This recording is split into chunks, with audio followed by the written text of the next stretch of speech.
Secondo ospite del telegiornale di Videoregione dalla sede del Veneto, quindi dal Veneto orientale, Pietro Rambuschi, consigliere PDL del comune di Portogruaro. Buonasera Rambuschi, grazie per essere presente nel nostro telegiornale. Buonasera direttore. Senta, allora, in primo piano parlavamo un po' anche di territorialità, c'è il piano di assetto del territorio, il cosiddetto PAT, che verrà presto esaminato dal Consiglio Comunale di Portogruaro e preventivamente dall'apposita e competente commissione. Un piano che darà un assetto quindi diverso al territorio. Come esponente del PDL, quale sarà la posizione espressa dal suo partito e da lei personalmente nell'ambito di questo dibattito?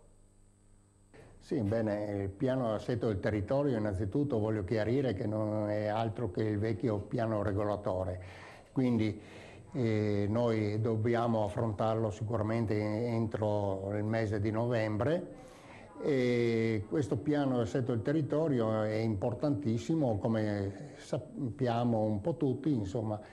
Perché? Perché individueremo appunto le aree dove ci potrebbero essere degli sviluppi come costruzioni e quindi perché anche la Regione Veneto che ci ha dato un limite di fabbricabilità con un massimo del 61% che dovrebbero essere i terreni messi a disposizione dell'agricoltura, io non vorrei appunto che il Comune di Portogruaro, se non fa le cose per tempo, potesse in qualche maniera, non dico non rispettare, ma avvicinarsi a questi limiti, perché ritengo personalmente che bisogna incentivare innanzitutto il recupero dei fabbricati, non autorizzare a nuovi fabbricati, perché ormai il cemento a Portogruaro ne abbiamo anche fin troppo. Non a caso si dice che almeno 1500 abitazioni o appartamenti sono sfitti.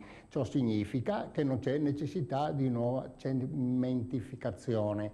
Ecco, detto questo, io vorrei anche aggiungere che per quanto riguarda i recuperi anche del centro storico, che ci tengo particolarmente, noi abbiamo il famoso credito edilizio, cioè la possibilità di spostare quella cubatura da un posto all'altro in modo da recuperare questi vecchi fabbricati.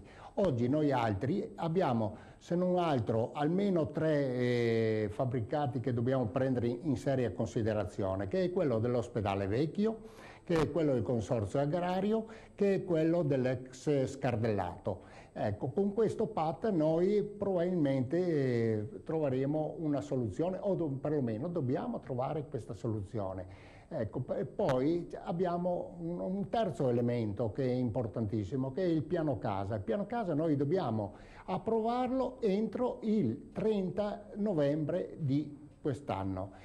Sa, un poco più di un mese, io ho sempre paura che se non affrontiamo per tempo tutto ciò verrà fatto un piano casa magari non a livello di quello che si aspettano i cittadini. Questo piano casa prevede appunto un aumento della cubatura delle abitazioni anche nel centro storico del 20%, tranne i fabbricati di interesse storico. Ma tutto questo sta a significare che in centro storico, siccome ci sono moltissime abitazioni degli anni 60 e 70, noi potremo con questo 20% recuperare, per dire, tutti i sottotetti, perché i sottotetti sono a un'altezza media che va da 1,30 m a 1,50 m, cioè non sono abitabili.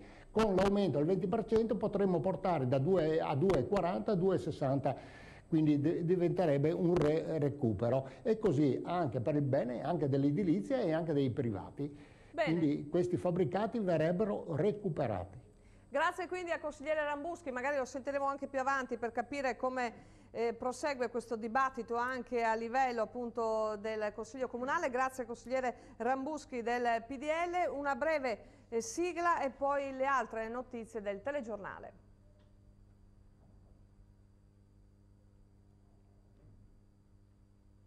Qualche istante.